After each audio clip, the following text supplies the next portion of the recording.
Hindi na pwede yung battery nila, kaya ito nga nila ilalagay ko. 3.2 volts na LiPo4 battery o 32650. Ngayon, yung isasubukan natin, tingnan natin kung iilaw. No? Kapag umilaw, ibig sabihin, battery ang may problema. Lumobo, hindi na pwede. Ayan, no? Umilaw, maka-repair man, kita nyo? Pero nag-off ulit. Buti, may remote tayo dito. On natin. Ayan, no? Ang liwanag. Okay, so battery ang problema, hindi pwedeng isa lang. Kailangan marami.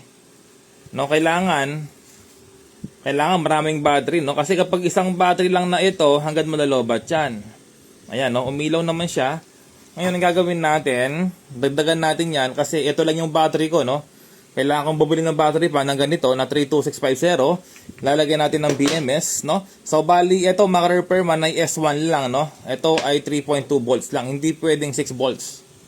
Meron tayong nabili sa junk shop, 2 piraso, 500 pesos. Kada isa ay 250 pesos. Ito yung tinatawag na solar street light. Ito, mga repairman, ay ayaw na nang umilaw, no? Kaya ko siya nabili kasi buo yung kanyang solar panel. Solar panel, mga gamit ko, no? 250 pesos pwede na. Sabi ng junk shop, kasi daw, aluminum daw to, tsaka bakal, pwede na. O tapos, bubuksan natin kung ano yung problema, no? Baka sakaling mapagana pa natin. Wag lang sana mabasag yung salamin, no? Kung minsan kasi mahirap buksan to, no? Madikit ng maayos, mahirap buksan kaya nababasag yung salamin.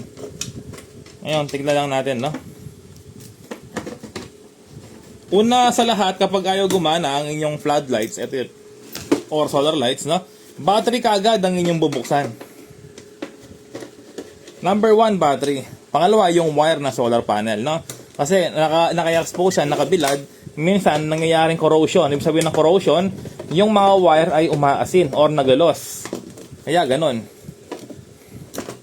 Ayun. Tanggal ko na. Ayun, no? Tanggal na rin to. Hindi siya mahirap tanggalin. Ayan, pogi, repairman, no? Ayan, ngayon, alisin natin. Ayun, mga repairman, no? Lumobo yung battery. Naku, mukhang mahal ng battery nito,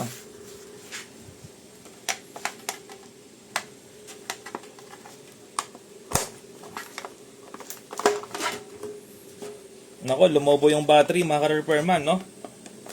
Hindi na pwede yung mga battery nila.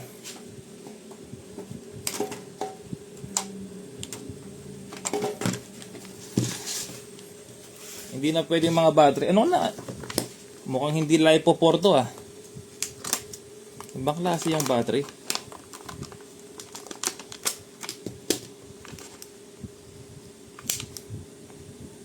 Yan, mga repairman, no?